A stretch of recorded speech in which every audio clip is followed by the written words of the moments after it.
Hello tout le monde, bienvenue dans cette nouvelle vidéo. On a atteint le point le plus à l'ouest de notre road trip. On est arrivé sur la côte pacifique et on a fait la découverte d'une grande île fantastique aux multiples paysages.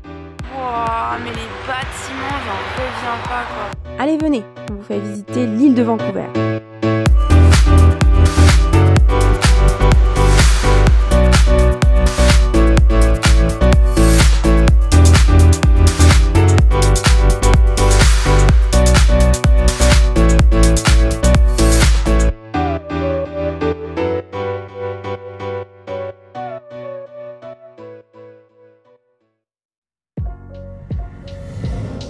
L'île de Vancouver, comme son nom peut nous mettre sur la piste, fait partie de la Colombie-Britannique, province du Canada. Elle possède une superficie de 32 134 km² pour être exact. À titre de comparaison, c'est un peu plus que la Belgique et ses 30 688 km². Elle s'étend parallèlement au continent avec ses 460 km de long. Il s'agit de la 43e plus grande île au monde, 11e plus grande au Canada et la seconde île la plus peuplée du pays, après l'île fluviale de Montréal. En 2021, l'île abritait environ 865 000 personnes, dont près de la moitié vivent à Victoria et ses alentours. Victoria, qui est d'ailleurs la capitale de la Colombie-Britannique. Et non, ce n'est pas Vancouver la capitale. L'île d'abord explorée par les Espagnols tombera ensuite entre les mains des Anglais qui installent la colline de Fort Victoria en 1843, ce qui en fait une des plus vieilles villes du nord-est Pacifique. On peut donc y apprécier une architecture très british du 19e siècle.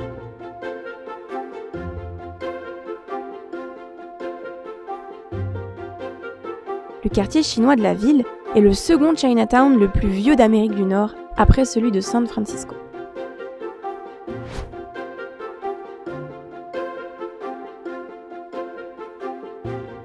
Victoria, c'est aussi de chouettes musées et de belles balades avec vue sur l'eau. En bref, c'est une ville qui se parcourt facilement à pied. Le long de la plage, il y a des endroits où ils rendent la laisse optionnelle. C'est trop bien, ça on n'avait jamais vu.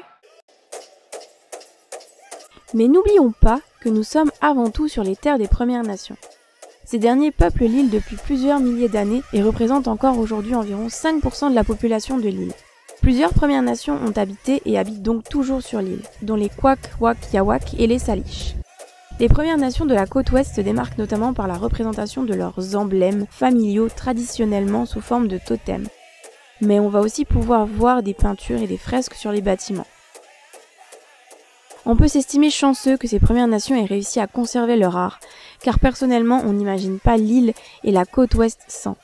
Cela fait vraiment partie intégrante de l'histoire de la culture et de l'ambiance de cette région. Comme l'été dernier, on a consacré une vidéo au powwow des Premières Nations, cette année on va consacrer notre prochaine vidéo à l'art des totems. Soyez au rendez-vous. L'ambiance magique de cette île, c'est aussi en grande partie grâce à sa végétation particulière.